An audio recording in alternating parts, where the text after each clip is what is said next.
Thank you. Thank you very much for having me. My name is Tim Laning. I'm the founder and co-owner of a small game company called Grendel Games. Even though we're small, we tend to do big things.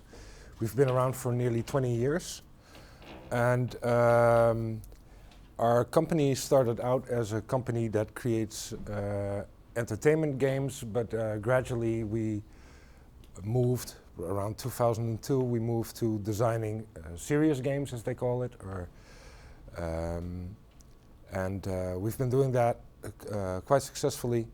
And today I'm going to show you some of the projects that we do. I'm going to tell you how we do it and why we do it and what some of those results are.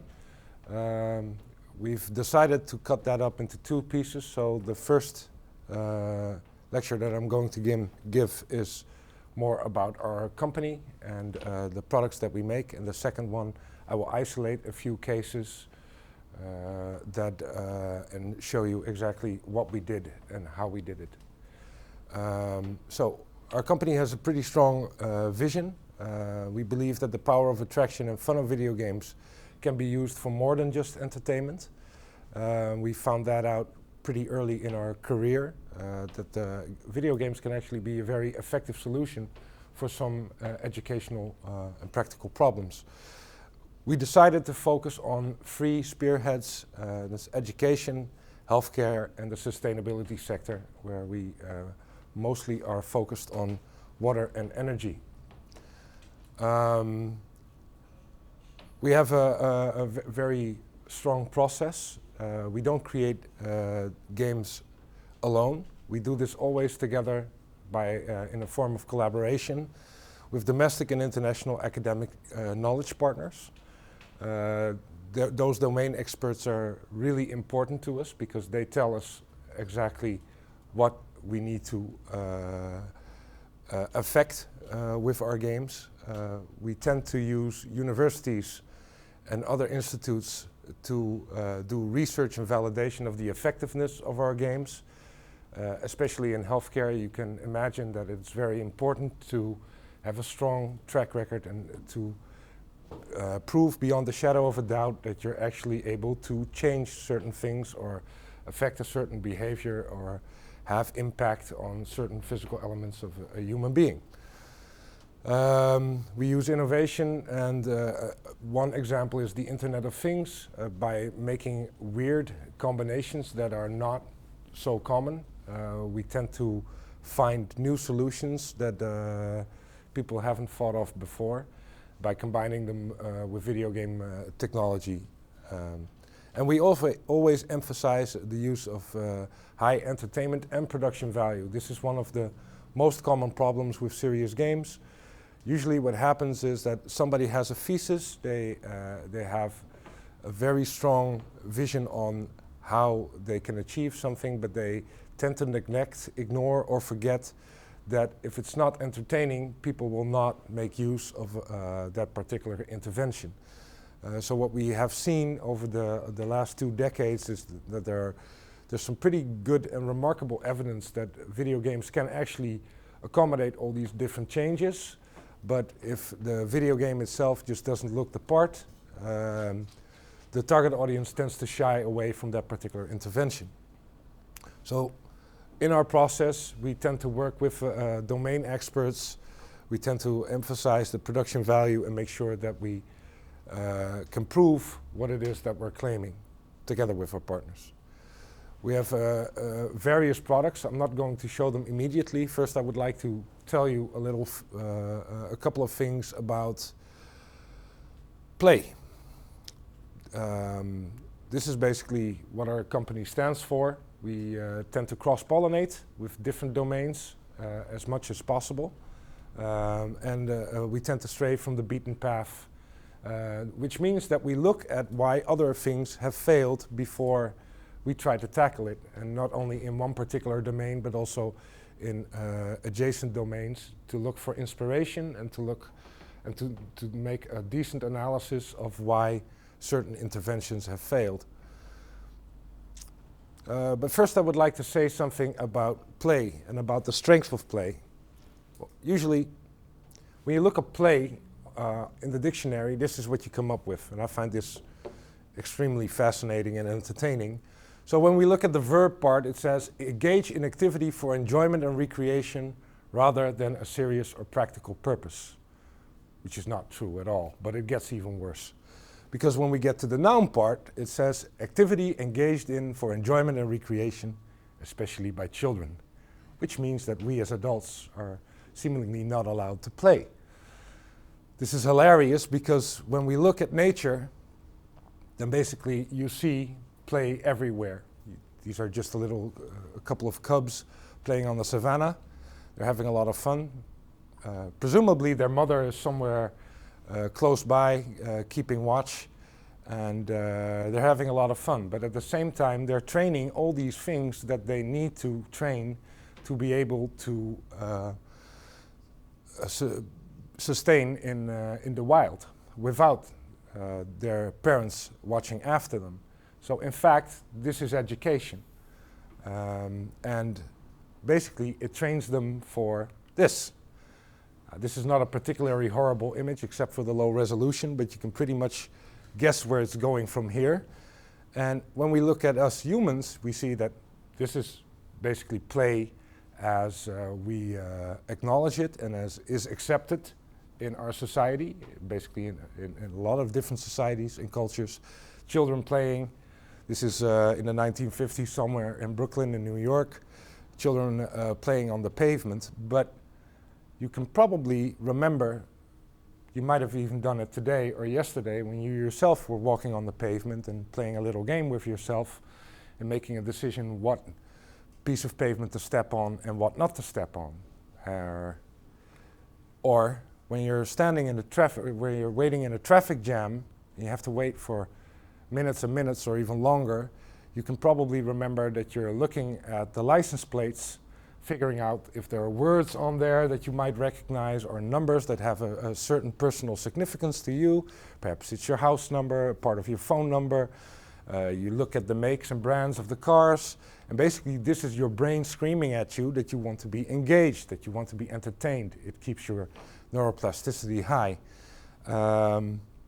And so play is everywhere around us, and we tend to play with ourselves and keep ourselves entertained when we are bored.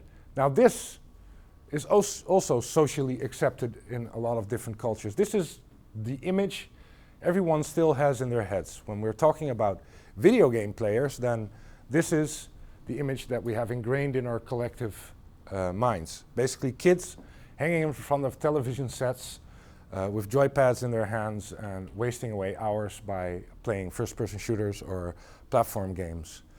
But this image is very, very seriously outdated.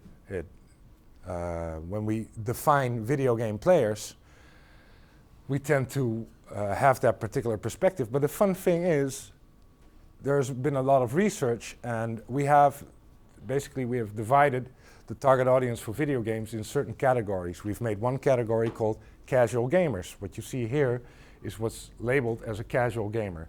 Someone who picks up their iPad or their smartphone and plays a simple puzzle game such as Candy Crush.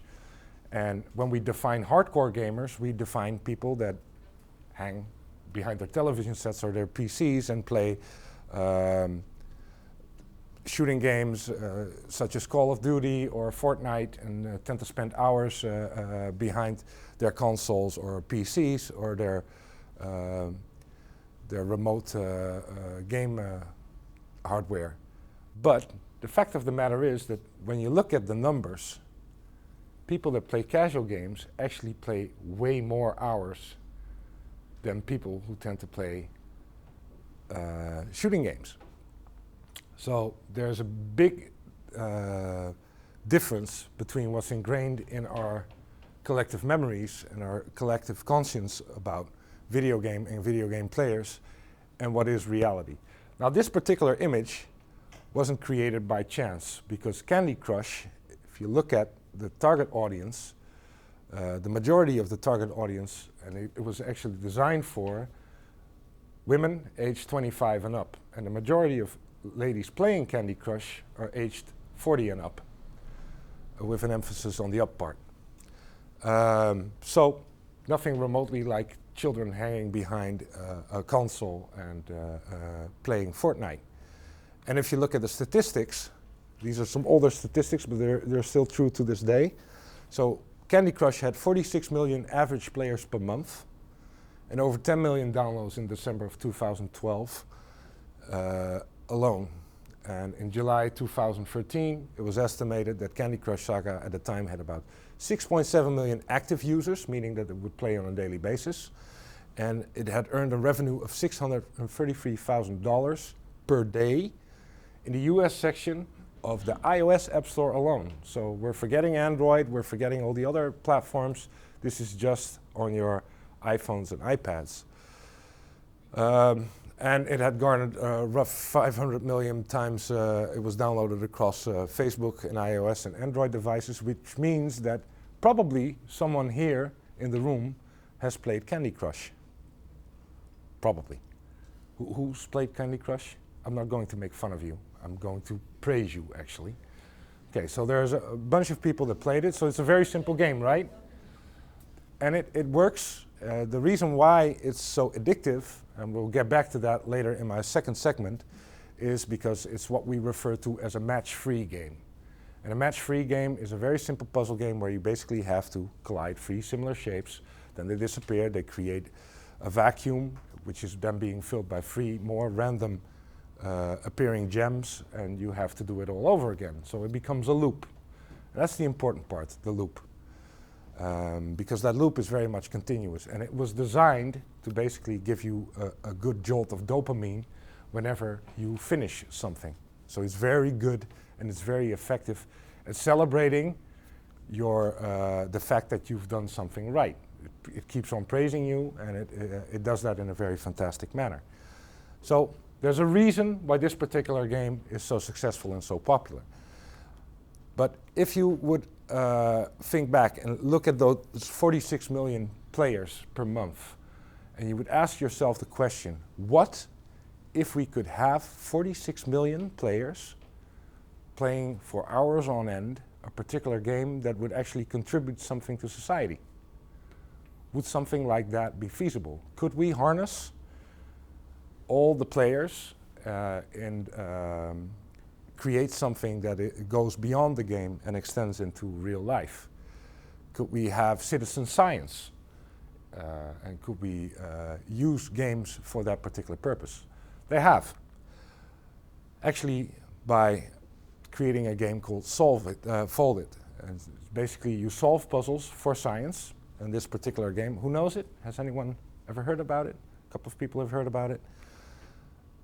This is basically a very particularly hard to distinguish 3D shape, and it's also part of a virus. And in order to be able to unravel this particular virus, they created this particular game. Scientists have been studying the MPMV crystal structure for roughly 15 years. They used a lot of computers to do that, but it's very hard for a computer to distinguish 3D shapes and to understand what sequence goes where. So in 2008, the University of Washington created this particular game, and it took 57,000 players, 10 days to solve the problem those scientists were studying. And that particular game did a lot of things that are much akin to what we've seen in the gem folding games that we've shown earlier. Now, there's a lot of confusion when it comes to game terminology. You have game design and you have gamification. Probably you've heard of that. And a lot of people think that game design and gamification is pretty much the same thing, but the fact of the matter is it isn't. A game works because it has certain rules attached. It has gameplay emerges from game rules that players need to adhere to, and sometimes you create a game that has a more open structure that allows for players to invent rules on their own, or to exploit a certain lack of rules and regulations within a game. And sometimes you have a very rigid design that was made to create a certain experience. Monopoly is a game that pretty much everybody has played. probably everyone in this room has played it. And probably everyone here harbors sentimental memories regarding a particular game of Monopoly that they've played. Monopoly has very simple rules. Basically, you play with up to 4 players, and you have 5 players, 6, 7, I don't know. With dice rolls, your pawn basically moves forward. Whatever street you land on, you can purchase if you have enough money to do that, and then it becomes your own. And if somebody else lands on your particular street, they need to pay you rent. When eventually all the streets are sold, you can put houses and hotels on there, pretty much bankrupting anyone who lands on that particular street. So it's a pretty simple game. It's pretty straightforward. And it's not much unlike Pac-Man. Pac-Man also has very simple rules. Pac-Man basically has Pac-Man trying to evade the ghosts. The ghosts are trying to eat Pac-Man. And you have to eat all the dots, clear the maze, and when you've done that successfully and have evaded all the little ghosts, and you do it within a certain time span, you are awarded one of these. It's what we call an achievement. And an achievement basically emphasizes that you've done something really good. It's like a bonus. The real objective of the game is obviously creating a high score, because that allows other people to compete with you. It's a very competitive game, even though you're playing it by yourself. It was developed for arcades, and the intention was obviously that other people got irritated by the fact that their high score was bested by somebody else. So that was an important mechanic that made sure that people kept throwing in coins to keep playing that particular game. Very simple rules. Pac-Man also has it's a labyrinth, so you can go from this way up to that way. And a funny backstory is when the person who created Pac-Man created it, the hardware didn't have enough memory to actually create an elaborate maze, which is the reason why it's symmetrical. It was designed asymmetrically in the beginning, but this way he could only stack half in the memory and basically make it symmetrical. So Pac-Man's very simple, but the cherry is the bonus. That's the achievement. And that's basically what gamification does. It takes elements, those elements that celebrate success and rewards, and it tacks it on to very mundane tasks. And the idea behind it is that when you are rewarded for something, you will cherish that particular reward, and you will do your best to earn that particular reward. But to me, it doesn't work like that, because if you have, for instance, what we in Dutch call a veterstrik diploma, and it will be very hard to translate this to English, but get a diploma for being able to tie your shoelaces, you won't harbor the same sentiment for that particular diploma than when you finally finished your university. Because when you finish your university, you've worked really hard to get that diploma. When you've learned to tie your shoelaces, it was not that much of an effort. So rewards only tend to work when you've put in certain effort and it emphasizes that particular effort that you've done. So the cherry is not the reason why Pac-Man works the way it works. It's because of the ghosts. The ghosts are the main game rule: evade the ghost and clear the points. And they have one simple objective: killing Pac-Man. And by evading the ghosts, you actually have accomplished something. You've eluded them. You are faster than them. You have great eye-hand coordination. You have shown anticipation. You've shown that you've mastered the game in a certain regard. Monopoly is basically all about money. Monopoly has also very simple game rules, and the only achievement you get is basically busting other players off the board. But when you remember, if you go back into your memory and you try to dig up how much fun you had with Monopoly, you probably come to the conclusion that you didn't have any fun at all. Because Monopoly is a very, very bad game. It's actually one of the worst games ever designed, because it has no balance. There's no skill involved, it's purely luck-based. You have a set of dice, you roll the dice, and by good fortune, you either land on the good street when you have a certain amount of money, and even the adjusters in the game, the modificators, such as the chance card, the name says it, it's pure chance, it's dumb luck. And the only way that you can actually start playing the game is by buying all the streets. But there's no way to control whether you land on a street or not. So you've been playing, you've been throwing those dice, and you've been trying to get on that one particular street that hasn't been sold for the last 27 turns. And eventually people give up and they just, for sake of the evening, tend to sell off the streets to everybody, and then they put on the hotels, and that's when you're starting to play. Then we're into like 70% of the game, and you've only just set up the board. And then the first dice roll, somebody ends up on a street with a hotel on it, and a player goes bankrupt. And it's pretty much the end of the game. So it's not a fun game at all. But it wasn't designed to be fun. The fact of the matter is, it was designed in the 19th century by a Bolshevik lady who absolutely abhorred the mortgage system. And basically, she proposed that a mortgage system such as that would eventually lead to a lot of bankruptcy. Turned out in 2008 she had a point. Besides that, the only reason why all of you have played Monopoly and the rest of the world knows Monopoly is because back then the First National Bank of America decided they were selling a lot of mortgages, and they thought, well, probably need to give someone something because they're taking out this big loan with us and they're going to pay a lot of interest. We should give them something. Oh, wait, there's this board game about mortgages. You know what?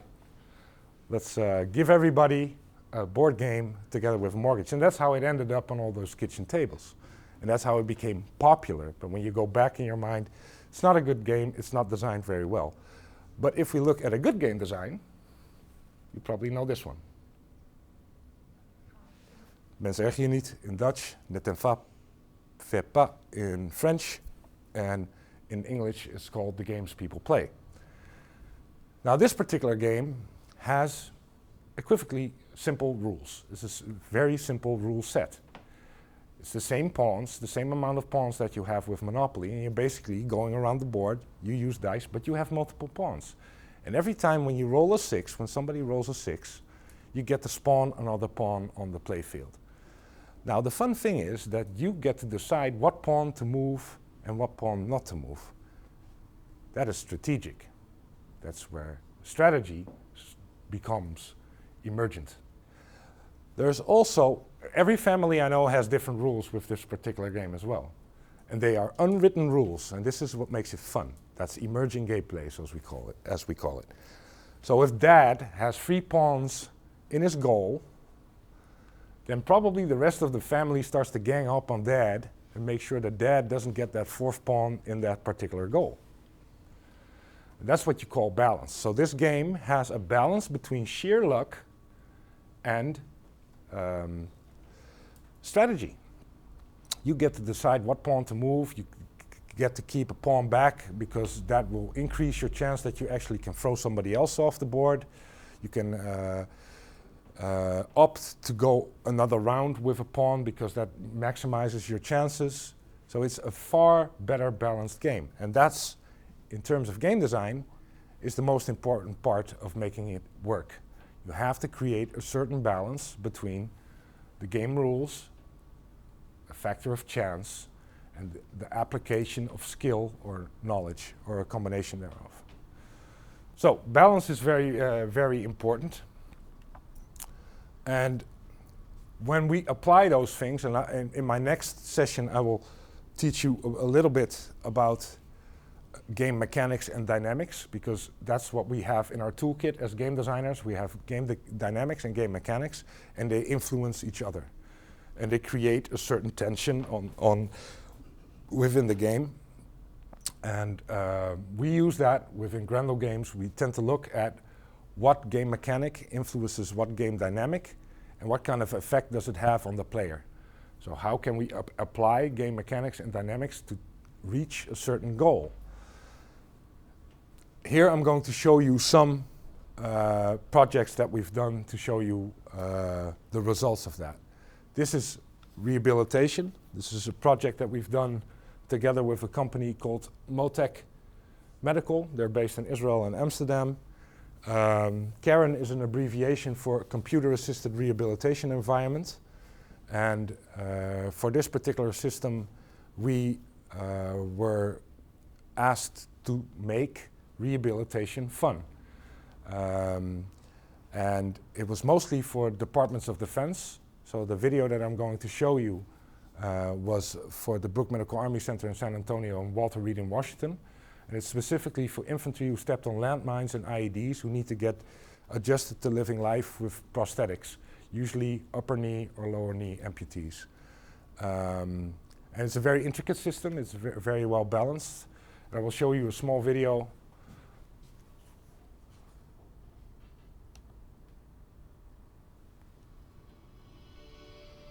Okay, the audio is going through my laptop, but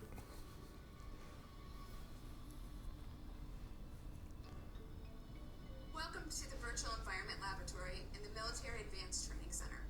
This laboratory is a unique and innovative intervention used to enhance the current rehabilitation program here at Walter Reed Army Medical Center. Housed in this 20 by 20 foot space is one of the most state-of-the-art pieces of medical technology available today, the Computer-Assisted Rehabilitation Environment, or CAREN system for short. When the MATSI opened, there were only 7 other CAREN systems in the world. This is one of the first 2 CAREN systems to incorporate an instrumented treadmill. The other is at the Center for the Intrepid at Brooke Army Medical Center in San Antonio. The system utilizes 12 motion capture cameras in combination with a 6 degree of freedom motion platform, meaning that the platform can move up, down, right, left, forward, and backward. The platform can also rotate 18 degrees in any direction, giving it a wide range of motion. The platform has a diameter of approximately 9 feet and includes a treadmill which is embedded into the top surface. This treadmill is instrumented with 4 force plates to provide valuable information to the patient's physicians and therapists. To give you an example of how precise the system is, here you can watch me attempt to balance a stick. Now we'll see how the CAREN system balances that same stick.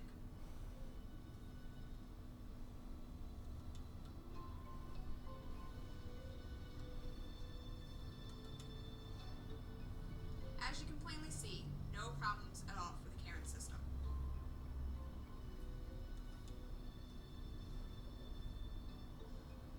The 2 video projectors are used to project virtual scenes onto an 8-foot tall, 120-degree curved screen.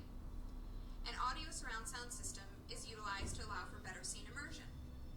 The system also has numerous safety features which allow the operator to suspend or completely stop the system and simulation.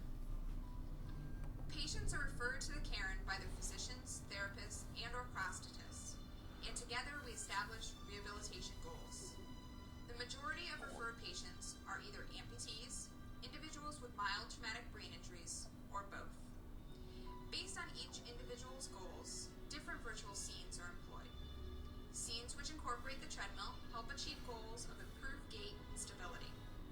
Other scenes focus on weight shifting, improving balance, and obstacle avoidance. New scenes are created based on the feedback of patients and therapists. We want the experience to be positive and beneficial. Referred patients are typically seen twice a week for 30-minute sessions. They participate for periods of 4 to 6 weeks. During a typical evaluation, the patient is placed in a safety harness and walked out onto the motion platform. A patient who is less stable or who requires an assistive device may be accompanied onto the platform by a physical therapist.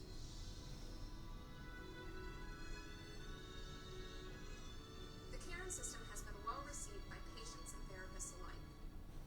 It is our hope that this technology helps to expedite and improve the rehabilitation process here at Walter Reed. We are privileged to have this advanced rehab technology available to provide the best possible care for our wounded warriors. So this is a very practical example on how you take certain game mechanics and dynamics, look at what a target audience, or in this particular case, a patient needs to do, and you design basically a toolkit that is that physiotherapists are able to use to create an engaging activity that helps people in real life. As you saw, there was the boat ride between the pylons that they need to steer. The location of those pylons is based on what muscles they need to train. So the location, if they're on the left and you need to train your left leg, it tells them to lean on the left leg for a certain period of time. So basically we look at all those different things and we ask the target audience, what do you like? Previously they had designed the platform and a couple of small game-like things that were supposed to help the target audience, but the target audience really didn't like it because it just didn't look the part. Prior to going to war, they had played a lot of video games on their PlayStations and Xboxes, so they had a very firm frame of reference on what a video game should look like, what it should sound like, what it should feel like when you play it. Even though from an academic point of view, they engineered a very good system, it just didn't have it just didn't meet the required goals for that particular target audience. We roughly made 12 different games for that particular platform. They were and still are a huge success. The only thing that we found very limiting is that obviously this system is very expensive. It's not something that you will find in a regular physiotherapeutical center. So we decided to take those things and also apply them to something in the home space. So we created Griffin Ryder. Griffin Ryder is a game specifically for children that have acquired brain damage. And it was designed together with the Roesing Center for Rehabilitation, Klimmendaal rehabilitation specialists, Mem Maschinenbau, which is a company in Germany who are very adept at creating hardware, technical hardware, and NTS Macon, which is also a hardware engineering company. And one of our goals was that we wanted to have a game that children could play at home. Children that have acquired brain damage, but also adults usually have to go to a physiotherapeutical center. They have to have a lot of rehab, and the exercises that they need to do tend to be very, very boring, and sometimes they tend to be painful, which diminishes the chance of them actually playing it. So we worked together with a large slew of kids, and we actually created something that appealed to their frame of reference. It's a children's story, if you will. It's basically about a boy or a girl who falls from a ledge, and underneath that ledge it also finds a griffin. And in this particular story tale, the land where the story takes place was ruled by a benevolent queen, the queen of the griffins, Isidore. And Isidore has been kidnapped by the evil small goblins, and they've taken her underground. They've kidnapped her. And you have to follow the trail of her magic feathers that are strewn across the landscape, and you have to find and collect them. What you see here is also certain magical rings that they need to fly through or jump through. And basically this game is also controlled via the body. We initially used, for the early prototypes, we used the Microsoft Kinect camera. It was one of the first games to utilize that camera set. And since then we've moved to other cameras to be able to accommodate people to train at home. The cool thing about it is that children can play it at home, and at the same time a physiotherapist can see how good a child is progressing. He can monitor the child through the statistics that we gather and through the webcam interface. But he can also change, or he or she can also change or adjust difficulty settings within the game from a distance. So he can place other obstacles, he can, and parents can do this as well. He can enlarge obstacles or make them smaller to make it more difficult or more easy. You also see that it has certain goals within a game. Now what this game does, it never tells you that you've made a mistake, and it always keeps encouraging you. So it's never, you never feel as though you failed even if you mess it up. If you completely mess it up, then the game will just continue and it will show you how you can do it better the next time. We also created a handicapped cooperative play system in there, because handicapped children love to play with their siblings, with their brothers and their sisters or their friends, but obviously there's a physical difference between them. So it becomes very hard to balance children playing together when there's physical activity involved. So we created a system that allows for them to handicap themselves and their brothers and sisters to a degree where they can play on a similar skill level, and the game adjusts accordingly. So we created a hardware platform that's much more, this is an early prototype, that's much more inexpensive than the very expensive Karen system that children can just take home, that they can use at home, or you can place it in a therapeutical center. And if you look at it from a gameplay perspective, then you can see, a production value perspective, you can see that it is very much alike the actual video games that those children play and that they like, instead of doing a very boring exercise that they dislike.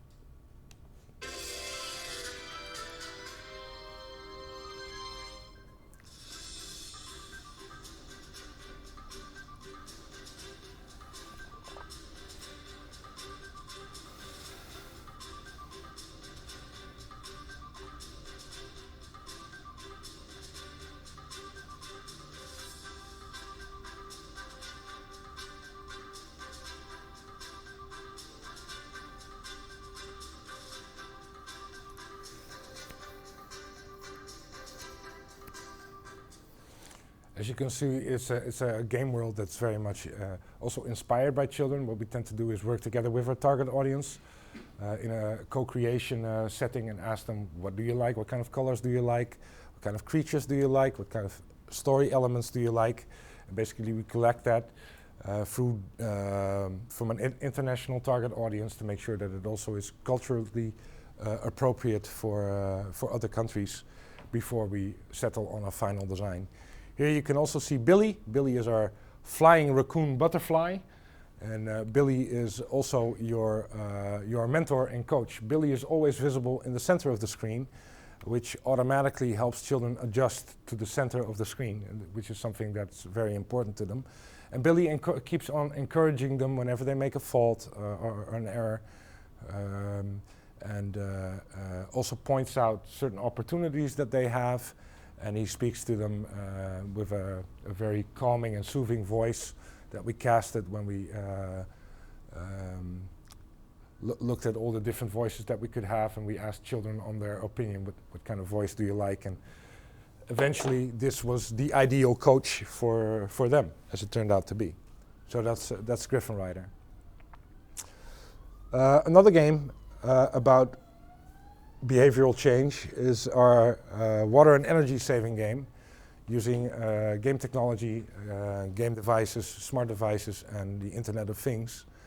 It was officially called the Neighborhood Water Battle, and it was designed specifically for water company Vitens. Since then it moved on to work together with these different partners. Microsoft was a huge sponsor for it in the beginning, and the Neighborhood Water Battle basically looks into a couple of problems that we have in our society. It started out with the Netherlands specifically. Vitens is a large water company in the Netherlands, and Vitens said, we would like to do an investigation whether or not people can be persuaded to change their behavior when it comes to water consumption without extrinsically motivating them. So it's simple to give people money to do something, but that won't always fly. And you'd much rather have someone to be motivated intrinsically to change. Now, saving water was not the direct goal for this particular project, because that could be extrinsically motivated. So they needed something that could only be intrinsically motivated. So they decided to look at peak level load on water networks. When you look at peak water level load, you have to keep in mind that statistically it looks like the bumps on a camel's back. You have a lot of water usage in the morning, and then during the day there's not a lot of water usage, and then during the evening when you start to do your dishes and people take a shower or a bath, then again there's a lot of water usage. This creates unnecessary CO2 emissions. It costs a lot of extra money, and it is entirely preventable. And sometimes it becomes a really big problem. The Netherlands, it's not that much of a problem.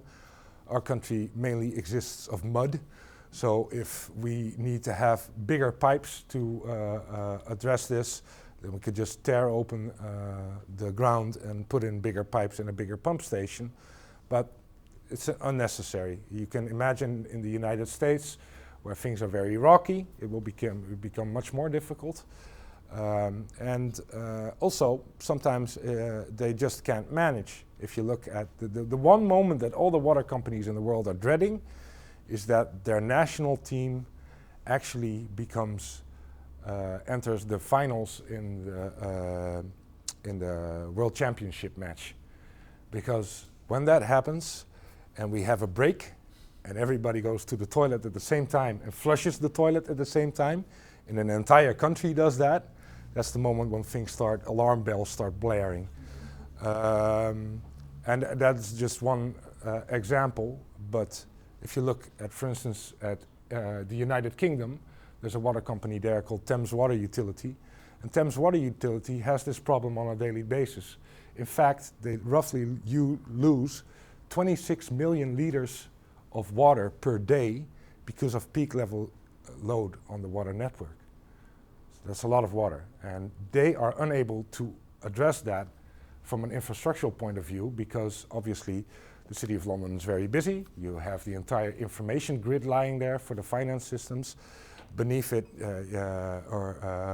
you have the metro, the subway, and underneath that you have a very old, leaky Victorian water network.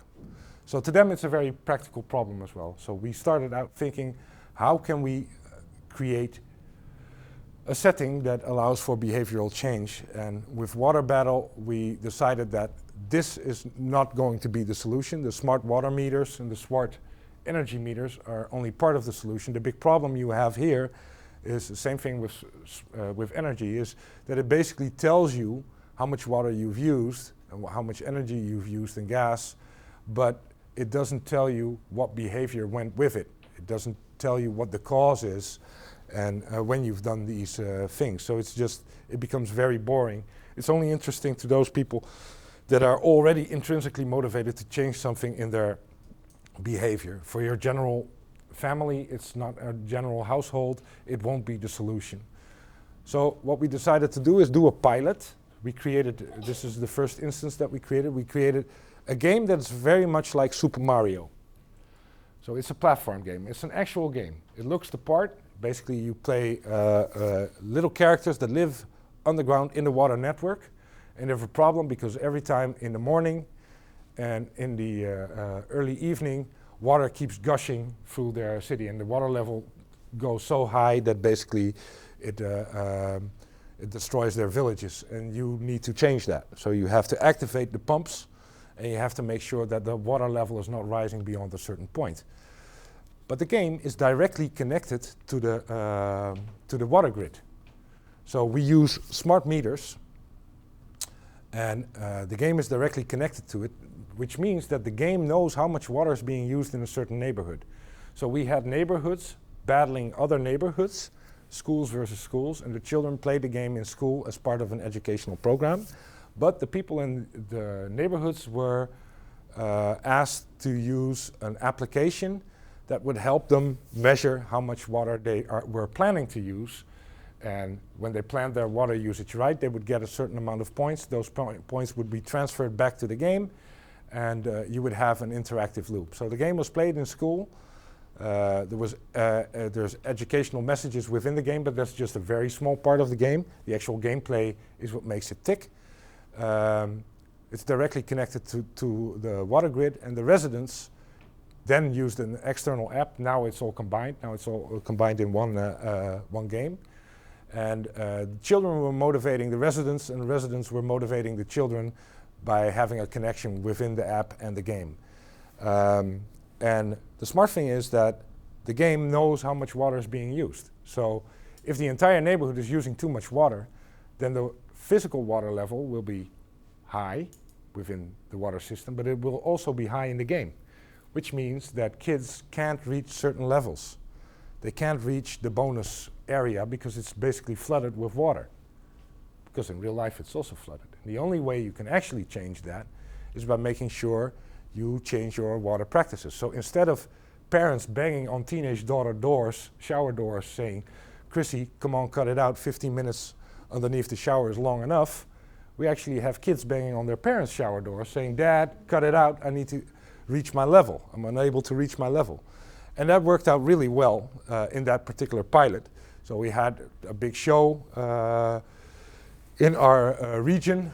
Schools had scoreboards that were physically there. And we had a TV show with a very ugly mascot. Now we've got a good looking mascot, but this was a prototype. And the children were playing the game on a daily basis, also outside of school, which was not something that we asked from them, but it was something that we hoped for, because it would help them to become intrinsically motivated. And it turned out that they had a huge driving factor on their parents and on the neighborhood. And people that won the battle totally changed their showering and washing routines and were able to save a whole lot of water. So in fact, we did a lot of research with 3 different universities on what the effects were of the water battle for that particular pilot. This was 3 years ago.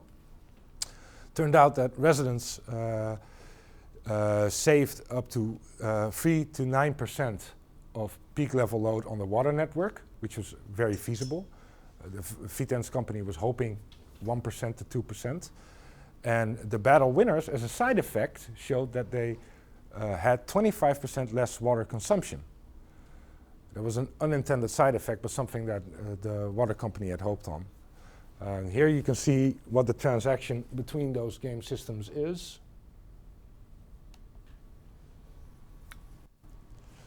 If the video plays. So left you can see a kid playing. They collect trivia. Trivia is being sent to the people in the neighborhood. They need to answer those questions correctly. If they do, points go back to the children. So the children are also dependent on the interaction with people in the neighborhood. Then they can pump the flood, basically. And the planning, if they plan the water usage, children get points. And 24 hours later, basically they check whether or not those results were the same. And those points would go to those children as well. That was the preliminary system. And here we had 24 hours between the checks because we also wanted to have people that didn't have smart water meters be part of it. So we also used the local pumping stations data via the Internet of Things to connect back and give us that information. And basically this particular small prototype has now become a product that we sell worldwide. So it's currently in use in the United Kingdom at the Anglian Water Utility. It's being used by Thames Water Utility in London. We're busy in Australia and South Africa and New Zealand and have conversations with water companies in the United States. And it's really fun to see how, because this was the initial design and basically it's gone on. If you look at our website, you can see what the changes are. It's a little bit too much to address all of that now, but it's super cool to see that the effects interculturally are very similar. So now it's not called Neighborhood Water Battle anymore. Now it's just called Water Battle. And you can look it up at waterbattle.com. Then another game that we created was specifically designed for learning children math that have severe learning disabilities. And for this particular project, we worked together with Jim Davis from Garfield. We've done 2 projects with them. Basically, the game emphasizes maximum progress, and it focuses on what a child can actually do instead of what they cannot do. And it does emphasize achievements, but they're directly connected to what a child actually has shown to be able to have learned. It's called Garfield's Count Me In. We have a backstory where Garfield is, excuse me, is being visited by aliens, and all his friends have been abducted, and basically he has to spring all his friends free on different planets. And there are all these teleporters or hubs where his friends need to be collected. He can use his UFO to fly from planet to planet, and every planet has different math projects for children to solve. It's a very free game world, so children have a lot of freedom in deciding where they want to go.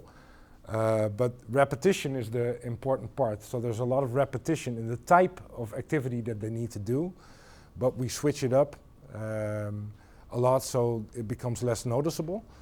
And that repetition is very important because this particular math training system emphasizes automation, because that has been shown to be one of the key factors to learning children with severe learning disabilities better math.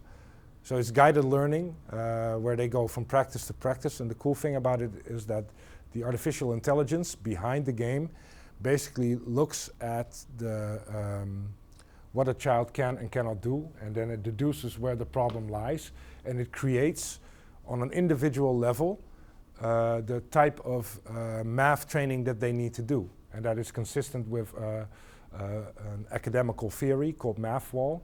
Has been researched in over 40 countries, and we've worked together with all those different scientists and math teachers to come up with that AI and make sure that it can help every child on an individual level. It works on any smartphone, which means that it's extremely inexpensive. We're currently planning trials on the African continent, mainly in Nigeria and in Cameroon. And obviously there are certain parts in Nigeria where it's very hard for children to go to school, especially girls, because they can be abducted and things like that. And they're really looking for solutions where you can still do individual training without compromising the safety of a child. And a game like this is very beneficial for that particular purpose. Here you see a screenshot of the game. Basically, Garfield is wandering around the world, and you have these teleportation stations that you can only use by putting a num on it. And a num is an alien character that has a certain numerical on its belly. So 6 needs to go into 6, but before 6 can go into 6, you have to solve this particular bit, which was by applying a 5 there. You can squish spiders. And you have to collect the purple goo, purple juice, to be able to lift these numerical creatures. And so everything in the game world becomes a math lesson. Every little thing that you need to do, you fire your gun, charge your engines, fly your engines, you need to solve a certain math puzzle. And children really like it. This is the Dutch version. And the cool thing about it is in the validation research, we did a lot of A/B testing. We had a group of roughly 300 children that followed regular class, and then we had a group of the same size that were only playing the game. And the children who could play the game could also play the game at home. So there was no restraint on whether or not they could play at school or play at home. And the children who actually played the game increased their math skills significantly over the group that just followed the regular program. And the cool thing about it was that they spent roughly 60% of their time playing the game at home instead of at school, which was proof for us that in fact it was intrinsically motivating, and they liked it so much that they forgot that they were actually training math skills. So that's been one of our most successful projects to date. We just signed a deal with a Dutch publisher that makes sure that it ends up in a lot of our schools. And the cool thing about the AI is obviously that we started out with creating a game for children with severe learning disabilities, and it does that, but it basically now works for anybody because the system is so flexible, it can scale with basically any child. We also create a game based on, or specifically for obesity prevention. It was a game for education about nutrition planning and marketing. And for this, we initially reached out to Garfield. I thought we had just finished Griffin Ryder, and we've shown that we could change the behavior of children that needed to rehabilitate. And we thought, okay, so what can we do with that knowledge? What can we address with our partners? And we thought of obesity, because it tends to be one of the largest problems in the world, especially in the first world. But now that problem has grown to a lot of different areas. And we decided, let's just pick this topic and look for something that we can do in that regard. Let's find a lot of different domain experts that can help us. And let's see how much we can prevent. And I immediately thought of Garfield, because Garfield is a fat cat that doesn't like to move and loves to eat a lot of lasagna. He's a very likable character, especially in the United States. Oh, sorry.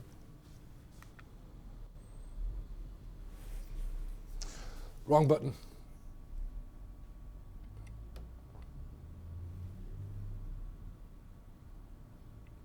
Pardon. Especially in the United States. So we thought that would be a good cooperation. So I tried reaching out to the Garfield mother company, Paws Inc., and it took me a while to get through because they were only interested in entertainment stuff, and it took them a long time to understand what it was that we were actually trying to do. But they got on board, and we had a very good relationship with Jim Davis, the guy who drew Garfield all his life. So I traveled there. I gave him a presentation, and finally it took us roughly 3 years to set up the entire project, find all the partners, do all the research, and the end result was Garfield versus Hot Dog. This is a video.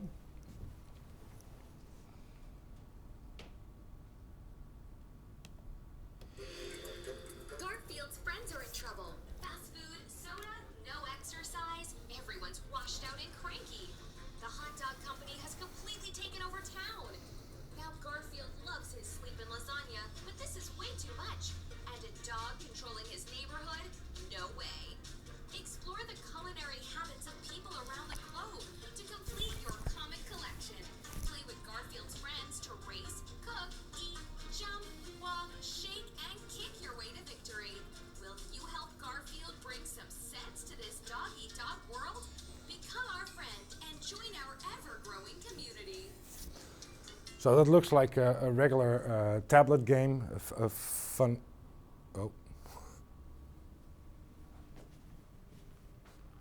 But in fact, it was designed to do a lot of different things. Let me show you just a moment how we designed that.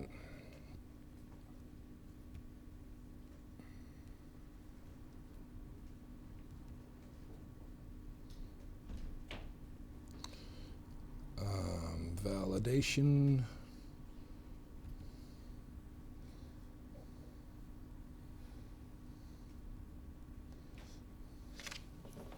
And how we set up that particular program.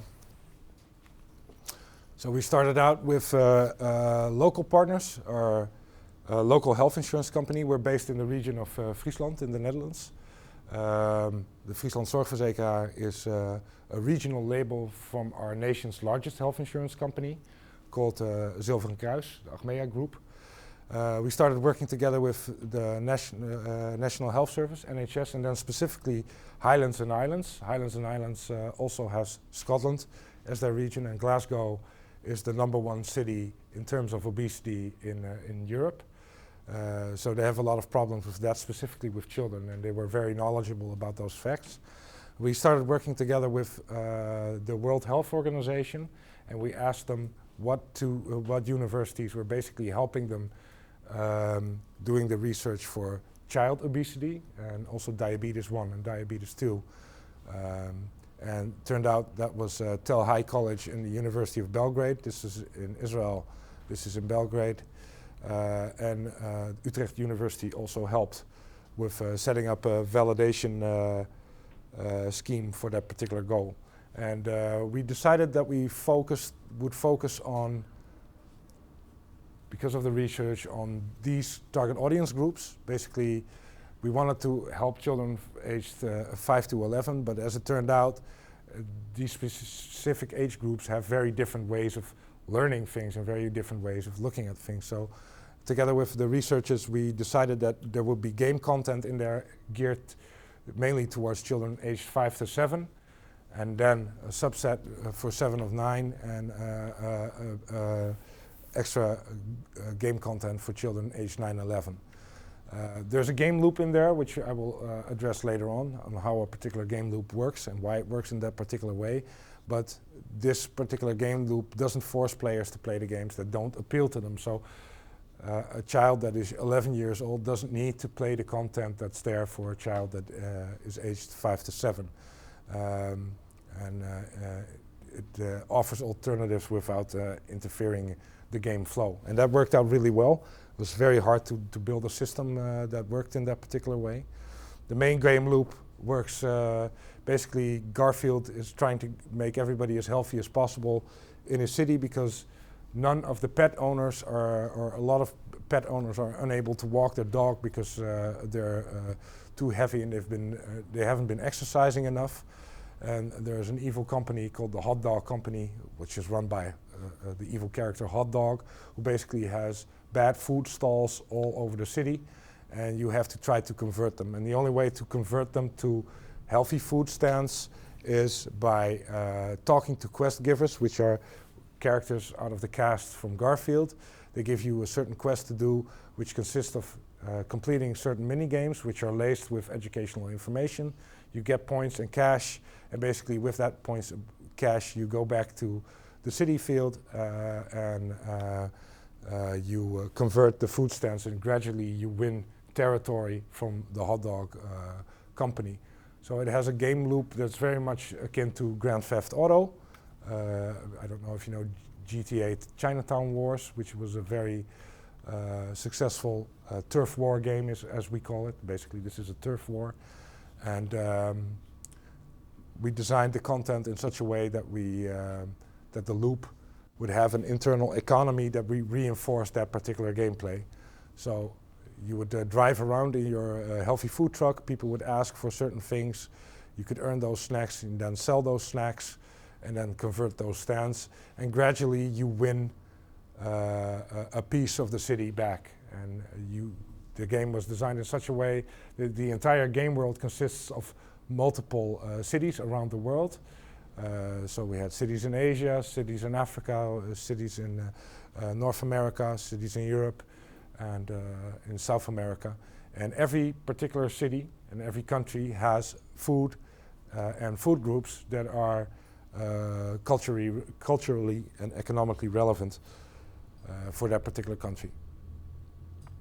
So we had certain educational goals. The first game is a very silly game. It's very much like another, like Flappy Bird, which was a very well-liked game. So this is a blatant rip-off of Flappy Bird. It's the only unoriginal thing that's in there. But it was very good to use that mechanic to help children recognize healthy and unhealthy food. And what we're doing in the game, same as with the rehabilitation game and the math training game, is that we always emphasize the positives. So healthy food is positive, avoiding unhealthy food is also positive. And we're not telling anyone you cannot eat a hamburger, we're just telling you that it's unhealthy to keep eating only hamburgers. So but that message gets reinforced later with a different game. So this is targeted for the really young target audience. We have a driving game called Pit Stop, This is a mouse racing the waterways on a blender, and you also have go-karts and stuff like that. Eating at home is better for you than eating outdoors. You need to learn to practice restraint and self-control, which are goals that are within the game. The blender that you race on uses food to propel itself. If you use a lot of sugary food, you get sugar dips. So you have a very fast boost that works very quickly, but it fades out very quickly as well, and that has a negative effect. Whereas if you put in healthy food into the blender, you notice that it keeps going strong. It doesn't go as fast as the sugary food, but it does a better job at continuing at the same pace. You can also do truck stops to, if you don't want to chuck in stuff in the blender yourself, you can earn a boost at one of the truck stops. If you buy food, which is mostly unhealthy food, you will get those same features, but then in a boost form. So it will momentarily boost your performance. The Catwalk is a walk where Garfield basically walks through his day with a clock. It's also for children that are a little bit older, age 5 to 7, so it teaches you that you need to eat regularly. On his path, Garfield comes across Odie and other characters that he wants to play with, but he needs to have enough energy to do it. You have to eat 3 meals and 2 snacks, and you can load up your plate with anything you like. And obviously this is something that Garfield does very well, loading up the plate, so you can load it up all the way. And you can choose the variety of foods per country, and avoid eating too much salty, fat or sugary food is very much in there. And occasional salty, fat or sugary food is okay. If you eat too much, Garfield will slow down, he will have a big belly, and it will need to rest and fall asleep underneath a tree while the rest of the cats are playing around, and he cannot defend his turf, and so on and so forth. The 4th game is Bounce Around. It's a game where you need to move the kids. Basically emphasizes that exercise is fun, exercising together is fun, exercise makes you feel good, and different people like different types of movement. You can actually run around with the iPad and shake and do, and it will register that. So that's fun for little kids. Normal's plan is had very different learning objectives. What will you do, when and why? How do you deal with barriers and facilitators? Concrete plans are best, and connect your plans to a certain cue to make sure that you actually execute those plans. So it's very hard for children to understand that it makes sense to make a plan, because when you actually have made a plan, you're more likely to follow it. So if you haven't made lunch, and you're not taking lunch with you to school, then there's a very high probability that you will buy something in the canteen, and there's a very high probability that that won't be as healthy as when you just created a couple of sandwiches at home. You're also more likely to be influenced by marketing. This is something that children don't see. They just see an advertisement, but they don't understand that that advertisement is specifically targeting them in a certain condition to make a certain decision at a certain point. So here they learn how they are being influenced by their outside environment and how they can protect themselves by making certain decisions. The herding game is Garfield's basically going from tourist location to tourist location. He has to herd a big group of mice, and all those mice are going everywhere where they find adverts. They will line up and buy hot dogs, and Garfield basically needs to drive them back to the bus and make sure that they all stay together. There are all types of marketing, product place and promotion and price activities in there that children learn to recognize. And it also teaches you that resisting marketing influences is a good thing, that you have to be able to make your decision yourself and be informed by yourself. Snowball Fight is a very simple game where you learn that water is cool. It's an attitude change part. Water is the best way to cleanse your thirst. Soda, fruit juice, and yogurt drinks contain much more sugar than water. Something that the food industry is not really honest about, but lots of those healthy yogurt drinks are actually bombs filled with sugar. So that was one of the, we emphasized that it's bad for your teeth. And this is what the game looks like from a gameplay perspective.